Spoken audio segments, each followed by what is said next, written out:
d'avoir choisi Synapse TV pour vous informer. Bonjour et bienvenue dans ce YouFlash. La société pharmaceutique danoise Novo Nordisk a signé un accord avec la société sud-africaine Aspen Pharmacare en vue de produire de l'insuline humaine pour les patients diabétiques en Afrique où le besoin de ce traitement vital est criant. Elle prévoit la production de 16 millions de flacons en 2024, soit la quantité annuelle nécessaire pour traiter 1,1 million de patients en Afrique et une augmentation de la quantité d'insuline pour traiter annuellement 1 million de patients diabétiques sur le continent d'ici 2026. La production commencera au début de l'année prochaine. L'inventeur togolais Edouard Akalbo Labo a fabriqué un foyer énergétique. Celui-ci permet de cuisiner gratuitement en recyclant les déchets de charbon.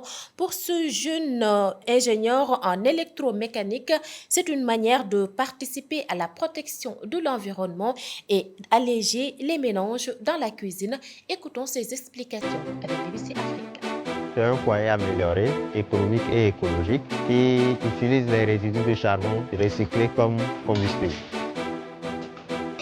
Il est muni d'un petit ventilateur, d'un souffleur qui permet d'activer et de maintenir le feu mis dans les résidus de charbon.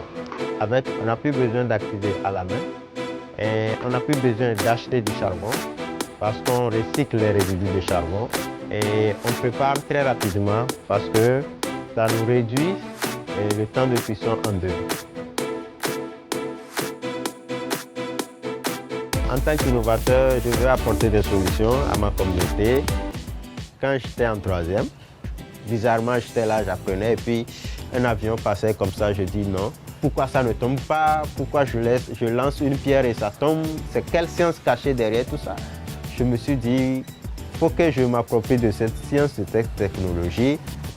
C'était un peu le premier déclic qui m'a poussé vers les recherches, l'innovation et puis c'est devenu une passion aussi de faire des choses et puis après c'est devenu de l'entrepreneuriat parce qu'il fallait en faire, en vivre et pour longtemps. Voilà. Et c'est en ce sens que j'ai mis le Foyeco en place pour pouvoir permettre aujourd'hui de recycler, de reprendre ces résidus de charbon considérés comme des déchets, de les valoriser et de pouvoir les consommer à travers le Foyeco. Sur un mois d'utilisation, quelle que soit la fréquence de cuisson et tout, ne vous faites pas dépenser 200 francs par mois. La deuxième alternative, c'est aussi le panneau solaire. L'énergie solaire est gratuite, les résidus sont recyclés dans les rues gratuitement. Vous cuisinez gratuitement, vous protégez l'environnement et puis vous faites économie de votre temps également et de votre argent. La Banque africaine de développement et l'Institut coréen de l'environnement et de la technologie ont signé un accord conjoint d'assistance technique pour soutenir le renforcement des investissements dans les technologies à faible émission de carbone et résilientes au climat dans les pays africains. Ce partenariat permettra le déploiement de technologies liées au changement climatique à travers le continent et aidera les pays membres africains à identifier et à développer des projets respectueux de l'environnement.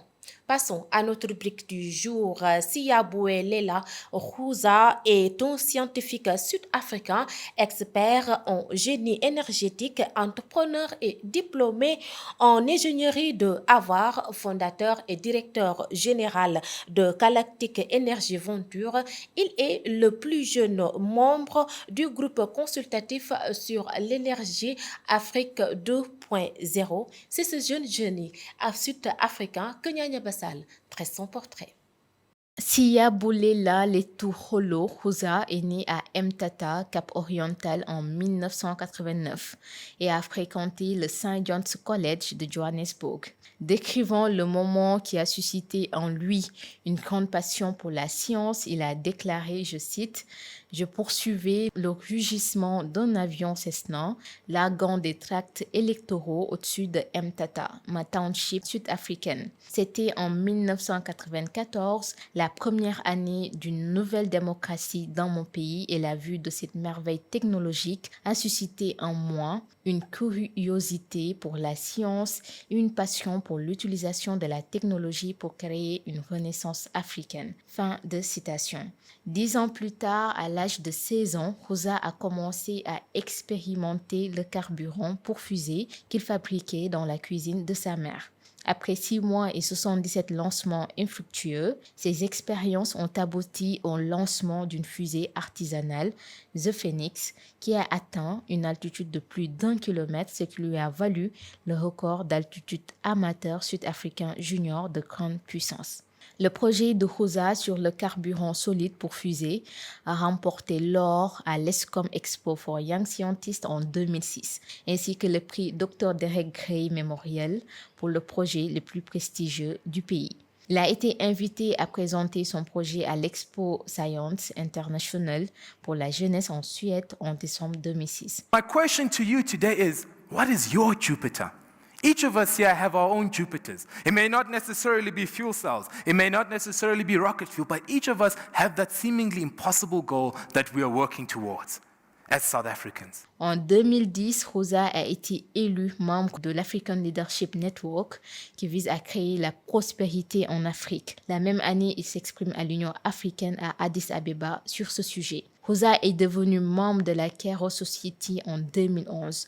L'organisation se consacre sur la création d'entreprises visant à promouvoir des services quotidiens abordables. En 2013, dans le cadre de sa présentation au Saibono Discovery Center de Johannesburg, Michelle Obama a parlé des débuts de Rosa. Le 23 juillet 2000, l'astéroïde découvert par les astronomes du Lincoln Near Earth Asteroid Research a été nommé 23-182 Siya Rosa en son honneur. Siyabulela Letsholo Rosa est le fondateur et directeur général de Galactic Energy Ventures, une société d'investissement axée sur les besoins énergétiques des marchés émergents.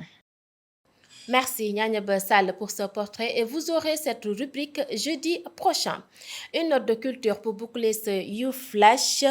Les 4 nouveaux sites africains, 2 naturels et 2 culturels, ont été classés patrimoine mondial de l'UNESCO par le comité en charge de la question au sein de l'agence onusienne. Il s'agit pour les sites naturels du massif forestier d'Odzala-Kokwa, situé dans le parc national du Congo, qui abrite l'une des plus importantes populations d'éléphants d'Afrique centrale et des forêts sèches de l'Adrefana à Madagascar. Dans son classement, le comité du patrimoine mondial qui se réunit à Jeddah en Arabie Saoudite a choisi des espaces naturels africains en raison du mode de vie traditionnel qui y sont menés.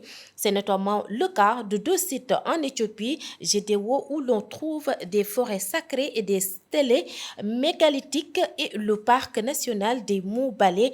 L'objectif de ce classement est d'identifier et protéger des sites culturels et naturels qui présentent une valeur exceptionnelle pour l'humanité, le rappelle le comité. C'est ce qui met fin à ce YouFlash. Merci de l'avoir suivi et restez en compagnie des programmes de Synapse TV. Au revoir.